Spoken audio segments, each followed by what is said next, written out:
Hi, this is Les and Amy from the RevGenetics Podcast. You can listen to the podcast on YouTube and now on Spotify, where we do a deep dive on supplements and longevity studies. And today, we are putting something really fascinating on the table. And I mean that quite literally. Literally on the table, okay. We're digging into a brand new book chapter that just dropped, I think it was December 2025, called Plant-Derived Bioactives from Vegetables. I have to admit, when I first saw that title, my eyes kind of glazed over. Bioactives. It sounds so, I don't know, academic. It does. It sounds heavy. But then I started reading, and I realized we're basically talking about why my mom was right all along about eating broccoli. Exactly. But for reasons she probably never even imagined. That's the thing. This isn't just about vitamins and fiber. We're uncovering these things scientists are calling bioactives. Right. Which are, well, they're essentially the secret chemical defense systems that plants build to protect themselves. I love that. So a tomato isn't just sitting there being a tomato. It's like fighting for its life. It is. Think about it. It's stuck in the ground. It can't run from bugs. It can't hide from the sun. Right. It's a sitting duck. So over millions of years, it had to evolve these chemical weapons, these shields. And what this new research shows is that when we eat them, we get to borrow those shields. So that's the whole deep dive today. We're going to look at how common veggies, onions, tomatoes, stuff you probably have in your fridge right now, are being studied to fight everything from like aging skin to memory loss. It's basically the hidden pharmacy in your salad. Okay, let's unpack this because, pharmacy is a strong word. I think of very specific drugs. Are we really saying a stalk of celery has that kind of power? That's a fair question. And no, obviously a salad isn't the same as an antibiotic. Okay. But the key difference is what they do. Traditional medicine often fixes things that are already broken.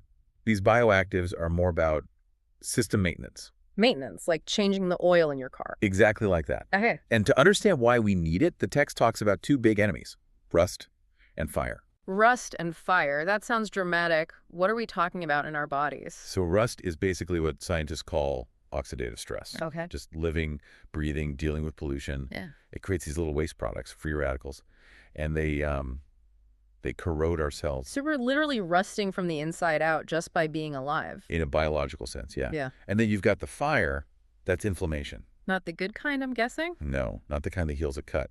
This is chronic, low-grade inflammation, like a smoldering fire that you can't feel, but it's slowly causing damage that leads to heart disease, aging. Okay, so rusty and on fire. Got it.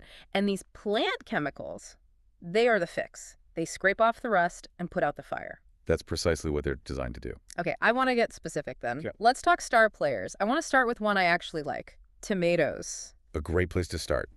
The tomato is a powerhouse because of a bioactive called lycopene. A lycopene. That's what makes them red, right? It is, but functionally, think of it as like premium rust proofing for your blood vessels. Rust proofing. Okay. The study says it's incredibly good at stopping LDL cholesterol. That's the bad one from oxidizing. Whoa, hang on. I know high cholesterol is bad. What does it mean for cholesterol to oxidize? Is that the rust again? It's exactly the rust. See, cholesterol itself isn't the enemy.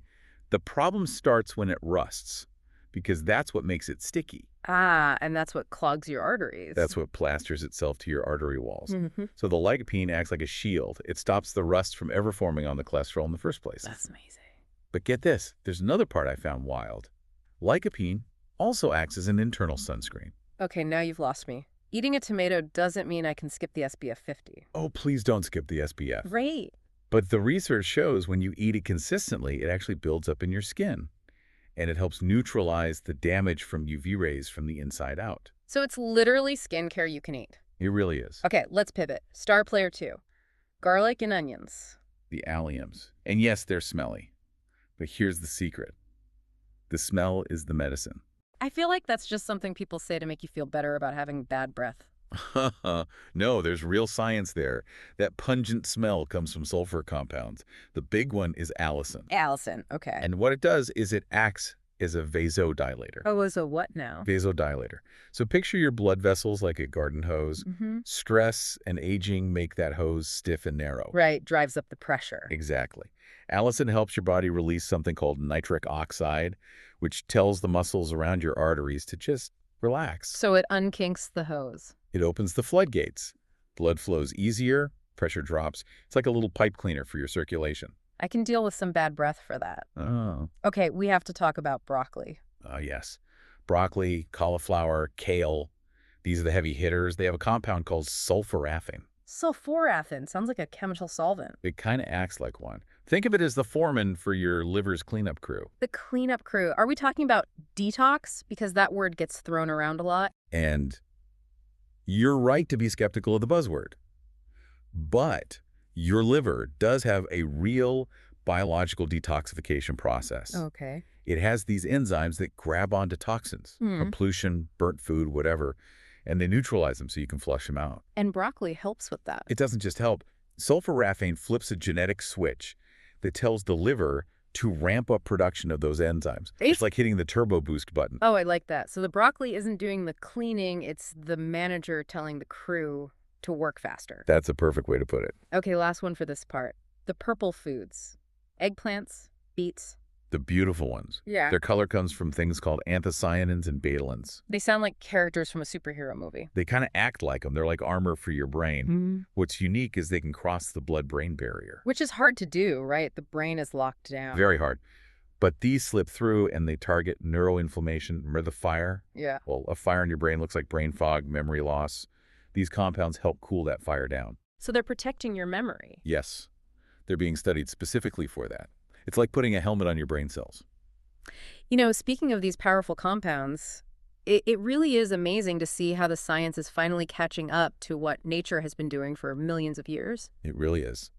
And with RevGenetics support, we're keeping up with the cutting edge of longevity science. RevGenetics has been so focused on evidence-based natural compounds for a long time, really digging into how these things work at a cellular level. Absolutely.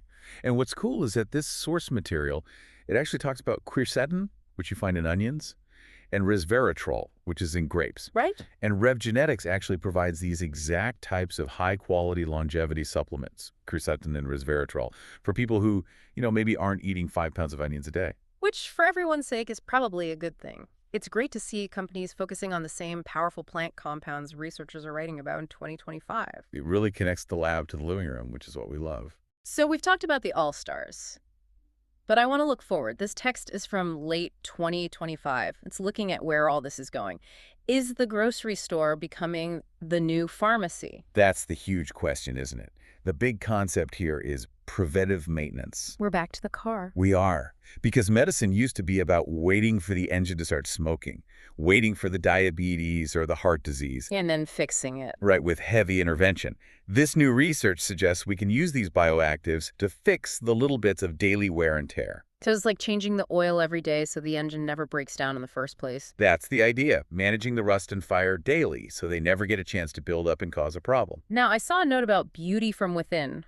We talked about the tomato sunscreen thing. Is there more to it? Because usually skincare is about creams. Exactly. It's about treating the surface. But this text makes a strong case that what you eat is just as important. Take cucumbers. Cucumbers. I thought they were just crunchy water. They are very hydrated, yes, but they also have these compounds that help maintain the actual structure of your skin. They help fight wrinkles from the inside. So instead of putting cucumber slices on your eyes, you should probably be eating them. Yeah. It's the same with the vitamin Z in peppers.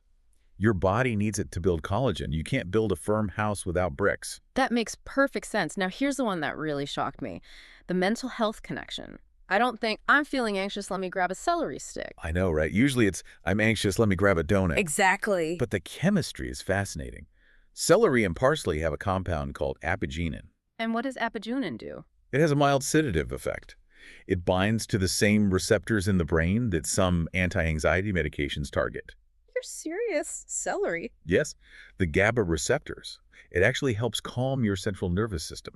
You get this? Tomatoes actually contain GABA itself. So they have the brain's chill-out chemical just in them? They do. GABA is the brake pedal for an anxious, speeding brain. That is mind-blowing. So in the future, could we see prescription diets for mood? Like, take 2 salads and call me in the morning. It's not out of the question.